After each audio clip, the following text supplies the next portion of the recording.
بسم اللہ الرحمن الرحیم۔ قطع وحی کے بیان میں صحیح بخاری حدیث نمبر 3۔ اخراجات حضرت رضی صلی اللہ علیہ وسلم پر وحی کا ابتدائی دور اچھا سچا پاکیزہ خوابوں سے شروع ہوا۔ آپ خواب میں جو کچھ دیکھتے وہ صبح کی روشنی کی طرح صحیح اور سچا ثابت ہوتا۔ پھر جانب قدرت آپ تنہائی پسند ہو گئے اور آپ صلی اللہ علیہ وسلم نے غار حرا میں خلوت نشانی اختیار فرمائی اور کئی دن اور رات وہاں مسلسل عبادت اور الہی و فکر میں مشغول رہتے، جب تک گھر آنے کا دل نہ چاہتا۔ توشہ ہمراہ لیتے ہوئے وہاں رہتے۔ توشہ ختم ہونے پر ہی الہی محترمہ حضرت خدیجہ رضی اللہ عنہا کے پاس تشریف لاتے اور کچھ توشہ ہمراہ لے کر پھر وہاں جا کر خلوت گزارتے ہوئے جاتے۔ یہ طریقہ جاری رہا یہاں تک کہ آپ پر حق منکشف ہو گیا اور آپ غار حرا میں قیام طریز تھے کہ اچانک حضرت جبرائیل علیہ السلام آپ کے پاس حاضر ہوئے اور کہنے لگے کہ اے محمد پڑھو۔ آپ فرماتے ہیں کہ میں نے کہا کہ میں پڑھنا نہیں جانتا۔ آپ صلی اللہ علیہ وسلم فرماتے ہیں کہ فرشتے نے مجھے پکڑ کر اتنے زور سے کھینچا کہ میری طاقت جواب دے گئی۔ پھر مجھے چھوڑ کر کہا پڑھو۔ میں نے پھر وہی جواب دیا کہ میں پڑھا ہوا نہیں ہوں۔ اس فرشتے نے مجھ کو نہایت ہی زور سے کھینچا کہ مجھ کو سخت تکلیف محسوس ہوئی۔ پھر اس نے کہا کہ پڑھو۔ میں نے کہا میں پڑھا ہوا نہیں ہوں۔ فرشتے نے تیسری بار مجھے پکڑا اور تیسری مرتبہ مجھے کھینچا، پھر مجھے چھوڑ دیا اور کہنے لگے کہ پڑھو۔ اپنے رب کے نام کی مدد ہے جس نے پیدا کیا اور انسان کو خون کی پھٹکی سے بنایا۔ پڑھو، آپ کا رب بہت ہی مہربانیاں کرنے والا ہے۔ بس یہی آیتیں آپ حضرت جبرائیل علیہ السلام سے سن کر اس حال میں غار حرا سے واپس ہو کے آپ کا دل اس انوکھے واقعے سے کام رہا تھا۔ آپ حضرت خدیجہ رضی اللہ عنہا کے وہاں تشریف لے آئے اور فرمایا کہ مجھے کمبل اڑا دو، مجھے کمبل دو۔ لوگوں نے آپ کو کمبل اڑا دیا۔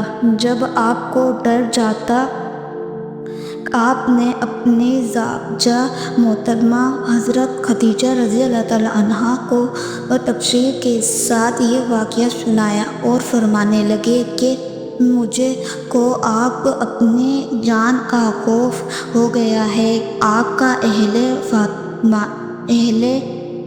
محترمہ حضرت خدیجہ رضی اللہ عنہا آپ کے ڈر بندہ آئی اور کہا کہ آپ کا خیال صحیح نہیں ہے۔ خدا کی قسم آپ کو اللہ کبھی بھی رسوا نہیں کرے گا۔ آپ تو اخلاق فاضلہ کے مالک ہیں۔ آپ تو کامل پرورہ ہیں۔ بے قصوروں کا بوجھ اپنے سر پر رکھ لیتے ہیں۔ اے محسنوں کے آپ کماتے ہیں۔ مہمان نوازی میں آپ بے مثال ہیں اور مشکل وقت میں آپ میرا حق کا ساتھ دیتے ہیں۔ ایسے اوصاف حسنہ والے انسان یوں بے وقت ذلت و خوار کی موت نہیں پا سکتے۔ میرے مزید تفصیل کے لیے حضرت خدیجہ رضی اللہ عنہا آپ آپ صلی اللہ علیہ وسلم کو ورقہ بن نوفل کے پاس لے گئے جو ان کے چچا زاد بھائی تھے اور زمانۂ جہالت میں ناصری مذہب اختیار کر چکے تھے اور عربانی زبان کے کاتب تھے۔ چنانچہ انجیل کو بھی حسب منشاء خدا اور واحدی عربانی زبان میں لکھا کرتے تھے۔ انجیل سارانی زبان میں نازل ہوئی تھی، پھر اس کا ترجمہ عربانی زبان میں ہوا اور ورقہ اس کو لکھتے تھے۔ وہ بہت بوڑھے ہو گئے تھے، یہاں تک کہ ان کی بیانی بھی راکست ہو چکی تھی۔ حضرت خدیجہ رضی اللہ عنہا نے ان کے سامنے آپ کے حالات بیان کیے اور کہا کہ اے چچا زاد بھائی، اپنے بھتیجے محمد صلی اللہ علیہ وآلہ وسلم کی زبانی ذرا ان کی کیفیت سن لیجیے۔ وہ بولے کہ بھتیجے، آپ نے جو کچھ دیکھا ہے اس کی تفصیل سناؤ۔ چنانچہ آپ صلی اللہ علیہ وآلہ وسلم اول تک آخری پورے واقعہ سنایا۔ کچھ سن کر ورقہ میں اختیار ہو کر بول اٹھے کہ یہ تو وہی ناموس مغرضات دان فرشتہ ہے جسے اللہ تعالیٰ نے حضرت موسیٰ علیہ السلام پر وحی دے کر بھیجا تھا۔ کاش میں آپ کے اس عہد نبوت کے شروع ہونے پر جو ان عمر ہوتا، کاش اس وقت تک زندہ رہتا جب کہ آپ کی قوم آپ کو اس شہر سے نکال دے گی۔